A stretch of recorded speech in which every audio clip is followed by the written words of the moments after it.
है एवरीवन, मैं हूं अंजलि और स्वागत है आप सभी का आपके अपने यूट्यूब चैनल भारत जी के विद अंजलि में। और आज अपन देखने वाले हैं एसएससी एमटीएस की जो वैकेंसी आ चुकी है उसके नोटिफिकेशन के बारे में कि आपको कैसे क्या फॉर्म भरना है। तो फॉर्म भरने से संबंधित पूरी जानकारी आपको यहाँ मिलेगी। आपकी क्वालिफिकेशन क्या होना चाहिए, कैसे आप फॉर्म भरेंगे, क्या आपको करना है। चलिए शुरुआत करते हैं वीडियो की। एसएससी एमटीएस हवलदार नोटिफिकेशन 2023-24 जो अभी हाल ही में वैकेंसी आ चुकी है। पोस्ट की अगर मैं बात करूं तो 11,409 टोटल अप्रोक्स पोस्ट यहां पे आई है, यानी कि लगभग आपको इतनी पोस्ट यहां देखने को मिलेगी। साथ ही ये पोस्ट बढ़ने की भी संभावना है, तो आपकी ये वैकेंसी बढ़ सकती है। फॉर्म भरने की तिथि की अगर बात करें तो 18/1/2023 से क्या है, फॉर्म शुरुआत हो चुकी है भरने की।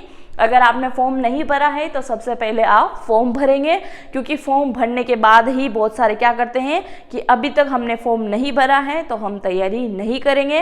तो आप पहले फॉर्म भरिए, फिर उसकी तैयारी में लग जाइए, क्योंकि आपकी एग्ज़ाम तिथि अप्रैल तक रहेगी। तो लगभग आपके पास में फरवरी मार्च पूरा मिलेगा और जनवरी का एंड तो आपको मिलने वाला है ही है।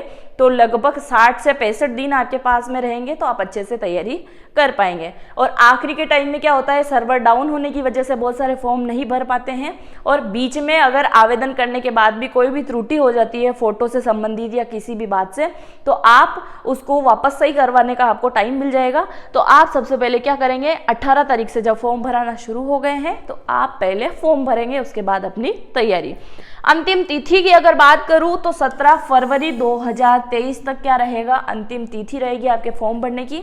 तिथि बढ़ भी सकती है, ये आप सभी अच्छे से जानते हैं। और करेक्शन करने के लिए आपको 4 से 5 दिन और ऊपर मिल जाएंगे, यानी 17 तारीख है तो 21-22 तक आपको टाइम मिल जाएगा। परीक्षा तिथि की अगर मैं बात करूं तो अप्रैल 2023 में क्या होगा, आपकी एग्जाम हो जाएगी। और अगर एडमिट कार्ड की बात करूं तो ये आपको मार्च के एंड में ही देखने को मिलेगा, यानी कि मार्च में आपको लास्ट वीक में आपको एडमिट कार्ड देखने को मिलेगा और अप्रैल के अंदर क्या होगी, आपकी एग्जाम होगी। हवलदार पोस्ट की अगर मैं बात करूं तो 529 क्या रहेगी हवलदार की पोस्ट।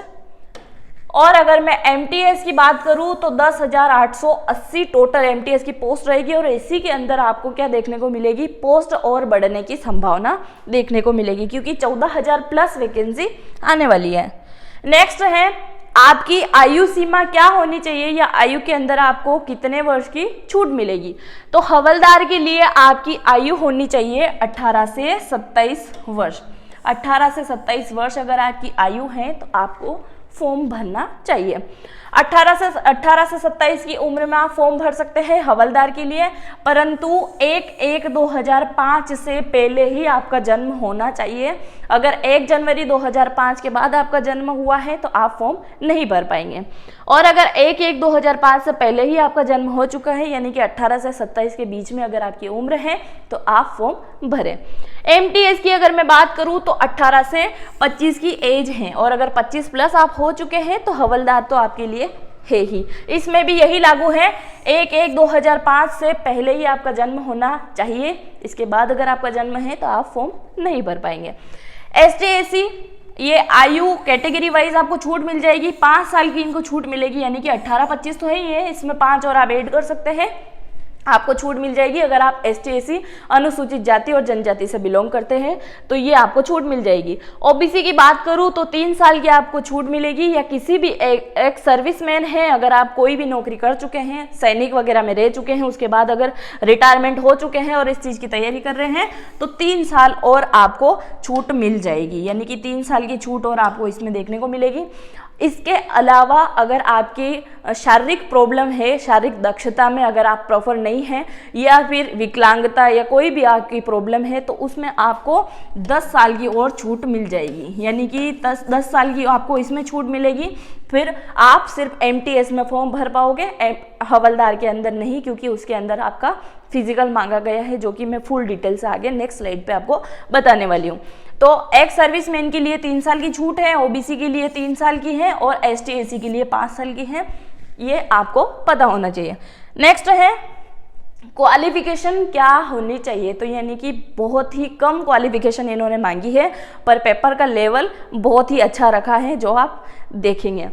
क्वालिफिकेशन की अगर बात करें तो 10th पास इसमें मांगा है, यानी कि अगर आप 10वीं पास हैं तो आज ही अपना फॉर्म जरूर भरिए, क्योंकि एग्जाम बहुत ही अच्छे स्तर से होने वाली है।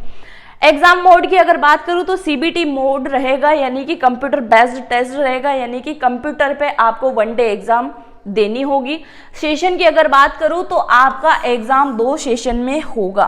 किस में होगा? 2 सेशन में आपका एग्जाम होगा। पहला सेशन और ये है दूसरा सेशन।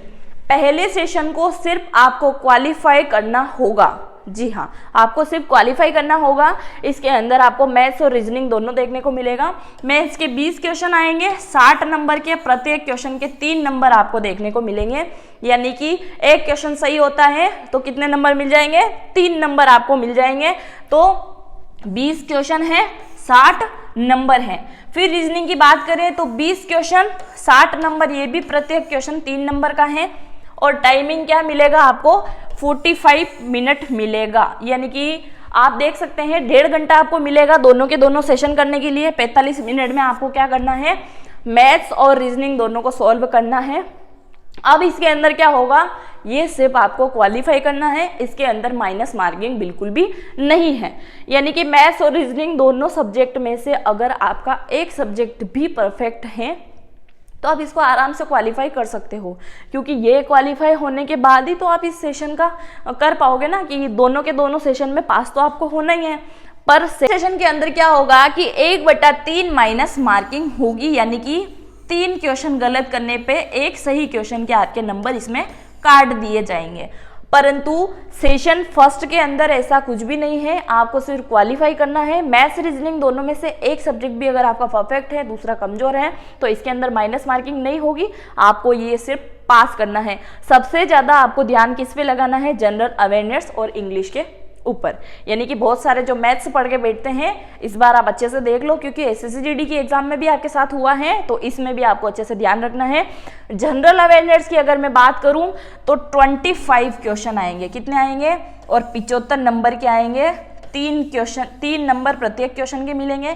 इंग्लिश, जनरल इंग्लिश आएगी इसके अंदर, ये भी 75 नंबर की रहेगी। 25 क्वेश्चन, प्रत्येक के 3 नंबर आपको इसके अंदर मिल जाएंगे।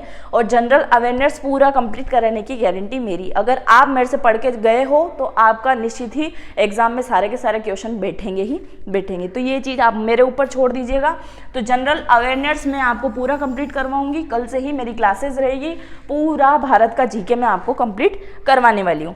तो 75 नंबर आपको कंप्लीट कराने की गारंटी मेरी। ठीक है, इसमें भी आपको 45 मिनट मिल जाएंगे। तो टोटल आपका रहेगा 45 मिनट। 45 मिनट यानी कि 90 मिनट आपको मिलेंगे।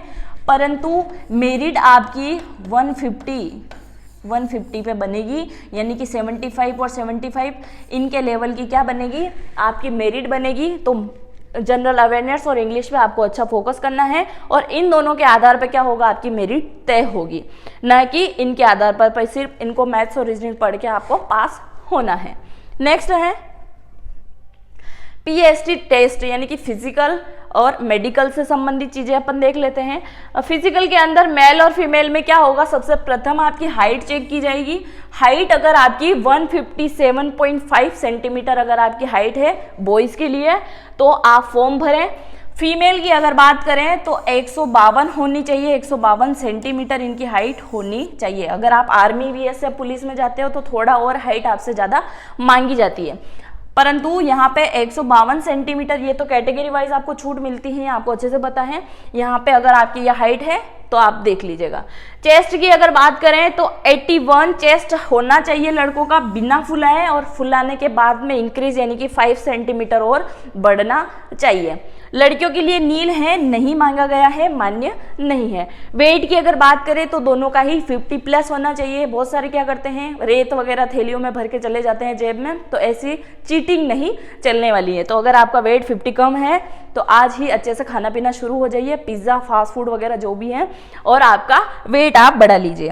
नेक्स्ट देखते हैं सिलेक्शन प्रोग्रेस की, कि आपका सिलेक्शन क्या होगा। साथ में एक और चीज, अगर आपका फिजिकल होगा तो इन सारी चीजों में क्या होगा, अगर आप हवलदार का देने वाले हो तो उसके अंदर क्या होगा, 1600 मीटर वॉकिंग है, 1600 मीटर वॉकिंग है लड़कों के लिए, कितने मिनट में? 15 मिनट के अंदर। और लड़कियों के लिए है 1000 मीटर यानी कि 1 किलोमीटर इनको चलना है और इनको टाइम मिलेगा 20 मिनट। कितना मिलेगा? 20 मिनट। तो ये है हवलदार के लिए। तो फिजिकल के अंदर आपकी ये चीज़ें भी शामिल है। चलना है सिर्फ आपको 1600 मीटर चलना है, 15 मिनट आपको मिलेंगे। और अगर लड़कियों के लिए देखें तो 1000 मीटर यानी कि 1 किलोमीटर आपको चलना है, 20 मिनट का समय आपको मिल जाएगा। नेक्स्ट है सिलेक्शन प्रोग्रेस के बारे में अपन देखेंगे कि आपका सिलेक्शन कैसे होगा। सबसे प्रथम बात करें हवलदार की, तो आपको सर्वप्रथम सीबीटी एग्जाम देना होगा यानी कि 1 डे कंप्यूटर बेस्ड आप एग्जाम दोगे। उसमें अगर आप क्वालिफाई हो जाते हो तो फिर आपको पीएसटी टेस्ट के लिए बुलाया जाएगा यानी कि फिजिकल और मेडिकल के लिए आपको बुलाया जाएगा। तो उसके अंदर क्या क्या होगा मैं इससे पहले वाली स्लाइड पे आपको बता चुकी हूँ। फिर डीवी होगा यानी कि डॉक्यूमेंट वेरिफिकेशन आपका किया जाएगा। ये है हवलदार के लिए। तो सर्वप्रथम क्या होगा? रिटन एग्जाम, फिर पीएसटी और डीवी, ये चीजें आ गई है हवलदार के अंदर। फिर बात करें एमटीएस की, तो एग्जाम होगा और एग्जाम के बाद सीधा ही क्या हो जाएगा? डॉक्यूमेंट वेरिफिकेशन हो जाएगा। तो आपको फिजिकल नहीं देना है, सिर्फ आपका एग्जाम होगा रिटन एग्जाम, उसके बाद में डॉक्यूमेंट वेरिफिकेशन आपका कर लिया जाएगा। ये थी एसएससी एमटीएस से रिलेटेड जानकारी जो कि आपको अच्छे से समझ में आ चुकी होगी। और अगर इससे संबंधित आपका कोई भी क्वेश्चन है तो आप कमेंट बॉक्स में कमेंट जरूर करें, मैं उसके लिए भी आपको बता दूंगी कि आपको क्या करना है। साथ ही अगर आपको इस सिलेबस से संबंधित वीडियो चाहिए कि कौन से टॉपिक से कितने नंबर के क्वेश्चन पूछे जाएंगे तो वो भी आप मुझे कमेंट करके जरूर बताएं। और अगर आपको भारत जीके के लिए क्लासेस चाहिए एसएससी एमटीएस स्पेशल के लिए तो भी आप कमेंट जरूर करें। मिलते हैं नेक्स्ट वीडियो में। Thank you. जय हिंद, जय भारत।